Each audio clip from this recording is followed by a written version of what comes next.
viva. UDPS viva. Bonjour, bonjour. Je pense Bolanier Belé.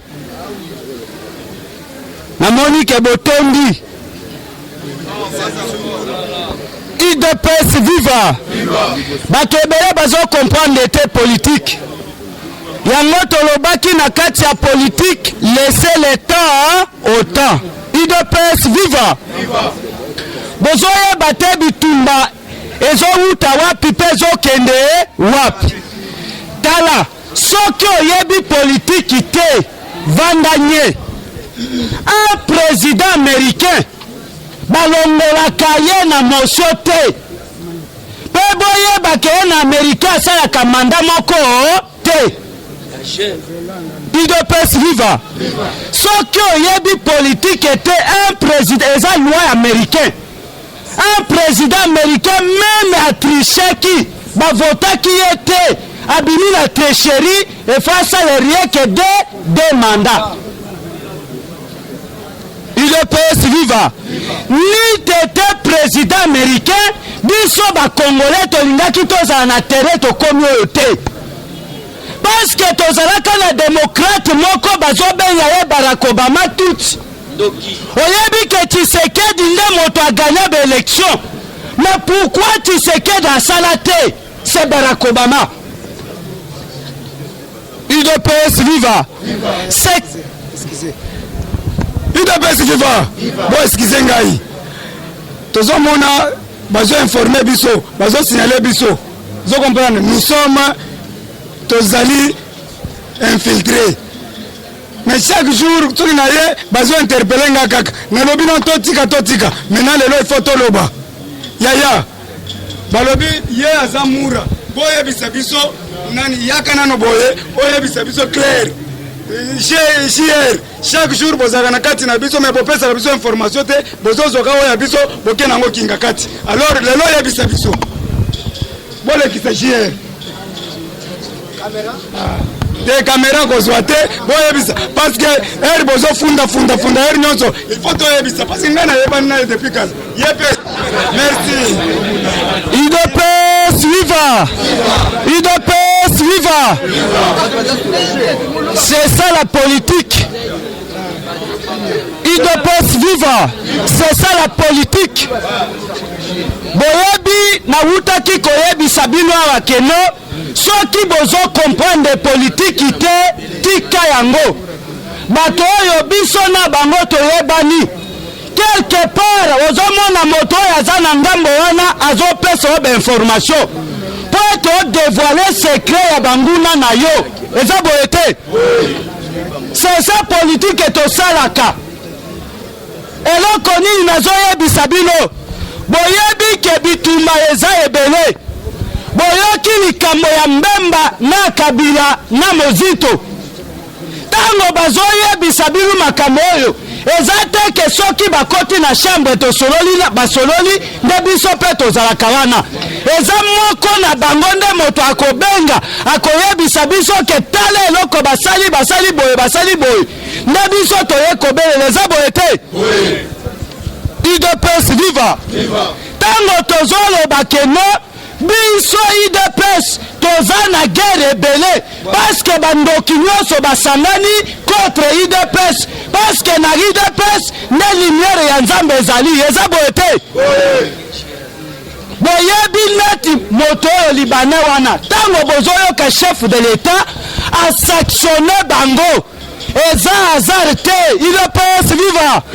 Mais c'est Satan wana aleki na Hassan. Parce que Satan wana bandaki koteka ba arme na ba rebelle oyo bazaki na est ya pays. UDPS viva. Moto azalaki rapporter ou bien moto azalaki moto ya bandaki komema ba arme eza tango fort. UDPS viva. Pe Satan wana moto akota na kopro ya koboma Laurent Désiré Kabila. C'était libanais.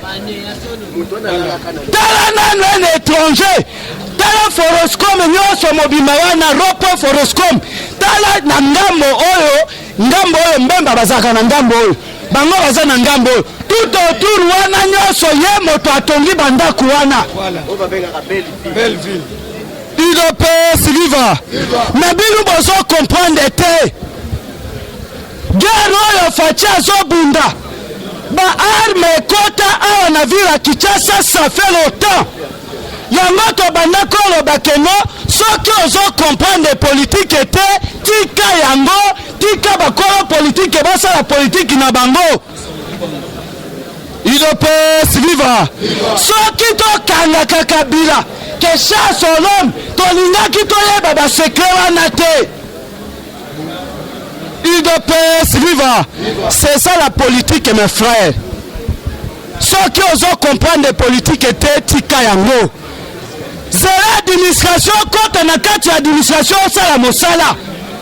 Bato ebele batuna keke basekre wana boyebaka yango ndenge nini.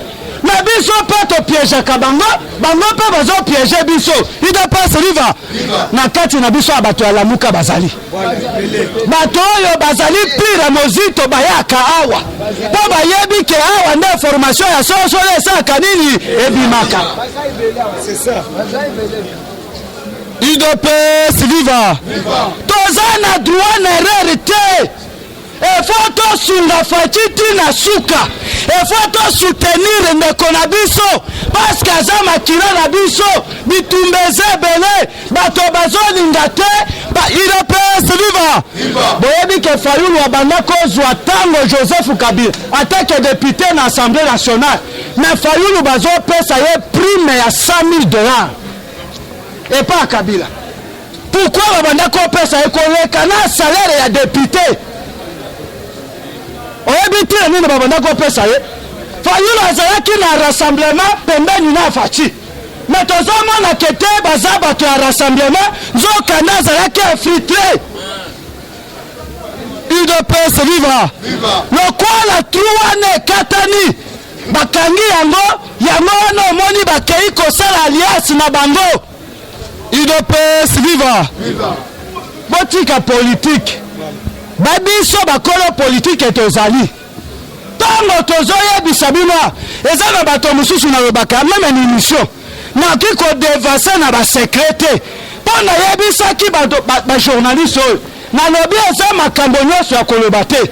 Parce que soki tolobaka bien avant que chef de l'État aza na préparation ya kokanga ba avoir nyonso ya ba Libanais. Il est pas viva. Mais le bakimisi mbongo na bango. UDPS viva. Na bota la stratégie mokonza mboka asali. Alobi akangi production te. Production esala nango. Mais mbongo oyo batie na babak bloque cadena. Fati Beton. UDPS viva. Bomoni politique ndenge ekomi. Ba Rwanda bakanisaki ke bazali likolo ya UDPS. Nzokende UDPS azali aigle. UDPS viva. Na kombe na aigle na mataka ebele likolo. No moni facha ke kokota na maison ya ba américain. Po bino boye bakate. UDPS viva. Tala signe eza na kati ya dollar. Eza kanini? UDPS viva. Mokonza mboka kei Gabo pamba te. Gabo wana eza na baretombe ebele. Soki ozoyeba politique te zelaka papa tambola bundela yo. UDPS viva. Boyebi David na Salomo. L'époque ya David guerre ezalaka. UDPS viva. C'est ça qui se quede.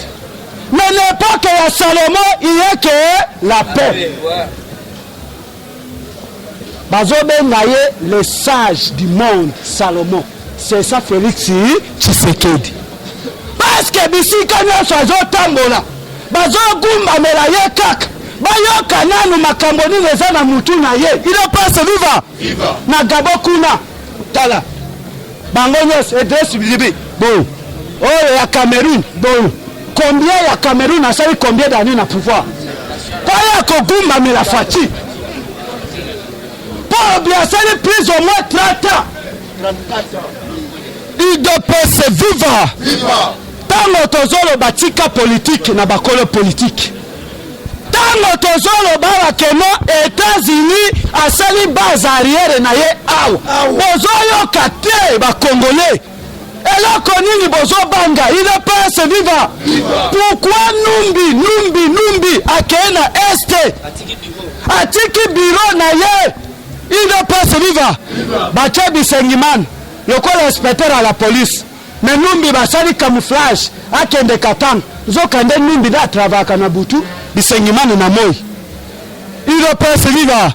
Mais Numbi kaka wana communauté internationale bazo senga ye fatia utiliser ye tala politique yonde mobonu malamu lokola communauté internationale bazo senga yo oboma kebele kendana no bomelanga ba Rwandais il passe viva.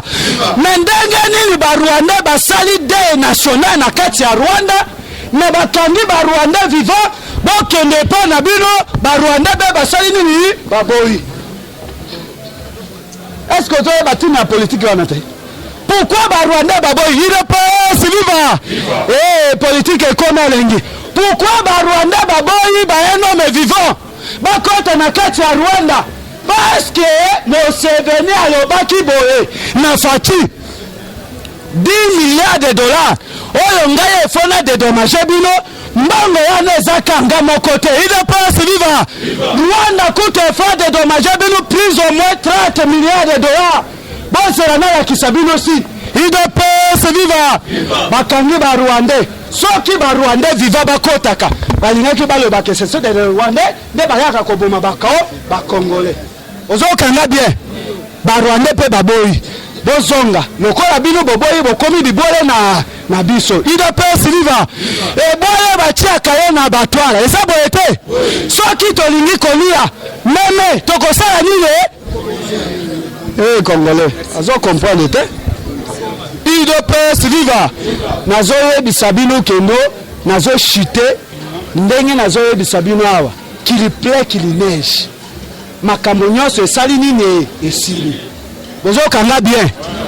Même les communautés internationales ba diaspora nazolobela bino biso nde toza na terrain tolala kabutu tolamuka kabutu nayebisi bino ke makambo nyonso esali nini esili il passe viva. Boyoki na este boyoki awa makambo nini ezoleka tala au mois de janvier il passe viva. Kabila na ba muzito na ba mbemba bazobanga janvier toyebisaka bino ke toza ciblé il passe viva.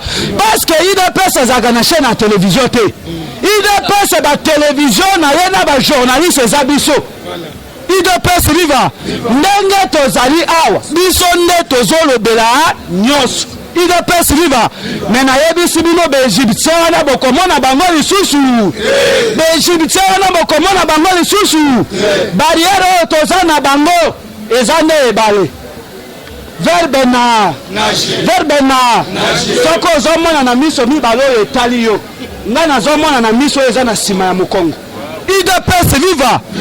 Ndenge tozoloba ya président Gilles moto akosa yo te Fati ndenge azali awa bato nyonso ya komeka na Fati azokutana na libanga Fati beto oyo eza beto arme oyo te il passe viva. Nene na monde wana Fati azali korona bango Shadari nani Boshab il passe viva. Boyeba yoko balongoli saction ya Mende il passe viva. Balongoli saction ya Mende parce que Mende batali kasala ata recommandation to commandation moko te abandaki koya ko dematir selon l'esprit ya gouvernement placé il passe viva. Batili kendolo parce qu'azalaki porte parole ya gouvernement il passe viva. Maintenant dans le but cette fois-ci leur est venu de dévoiler tous les secrets. Quel est secret? Il passe viva. Masuki wana. Ok, merci. Eshima, votre magazine qui bat au rythme de l'actualité. Une réponse à vos besoins en information, un éclairage dans divers domaines. Impartial, documenté, instructif. Eshima au cœur de l'info. Retrouvez la nouvelle édition Exclusivité. Sakombi Molendo, le réformiste qui vient stopper l'hémorragie, suspension des fonctionnaires peu intègre, numérisation des titres fonciers et climat de confiance avec les collaborateurs, le nouveau gestionnaire des terres congolaises fixe les nouvelles règles de jeu. Focus, Lambert Mindi, Omalanga, le souverainisme comme un dogme. Redressement délaissé, Tomaluaka Losenjola, l'homme de la situation. Dossier Eshima, fini les vacances, vive les rentrées. De la politique au judiciaire, en passant par les scolaires, les derniers trimestres de l'année 2019 en RDC est décoiffant. Économie, BCC, un cadre des rétrocommissions et détournements à passer au peine fin. Découverte, Claude Ibalanki et Colomba, les coordonnateurs du MNS au centre de l'action de Félix Tshisekedi dans le Grand Lac. Les dialogues et pourparlers en RDC qu'en tire le peuple. Tubaou, la clé de la mythologie kassaïenne. Retrouvez l'intégralité du magazine Eshima dans les kiosques. Eshima Magazine, un nouveau standard d'information.